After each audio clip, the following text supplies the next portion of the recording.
Yo mga G, ako nga pala si Darwin at ito ang aking entry para sa 44 bars challenge ni Master Glock 9 at ni Godson. Medyo late na to pero okay lang yun.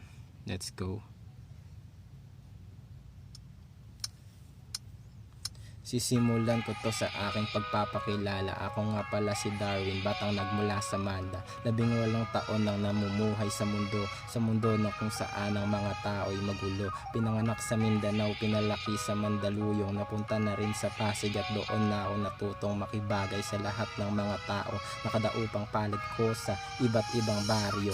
Oo pre, tama ka nang narinig, dami ng pinanggalingan nitong batang makulit. Bago pa man mapunta sa inyong harap, marami nang ang pagsubok ang aming nalampasan. Laking pasasalamat ko sa aking ina, pagkat pinalaki niya kami kahit siya lang mag-isa. Ginampanan ng tungkulin na para sa dalawa, yun ay ang tumayong aming ang ama't ina. Kahit tila kapalaran sa amin naging mapait, totoo na ang Panginoon ay napakabait, pagkat kailanman di niya kami pinabayaan maligaw ng landas malayo sa katotohanan.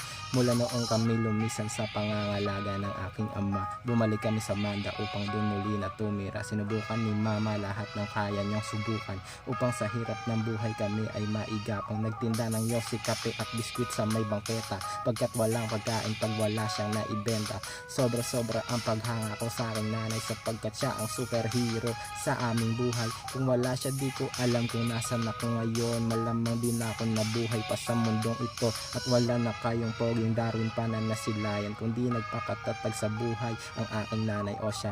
Ha, sige balik tayo sa kwento. Ilalahad ko lahat ng aking mga nainkwentro. Minsan na rin naging biktima ng mga panunukso, kesyo malaki ulo at walang magkakagusto.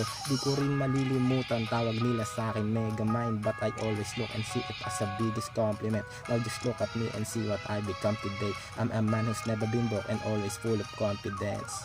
That's life and we just have to accept it. People will always say something and we just have to get it. No matter what happens, just keep yourself concentrated. Just keep moving forward and don't pay too much attention, so that they will never get you frustrated. Yun lang.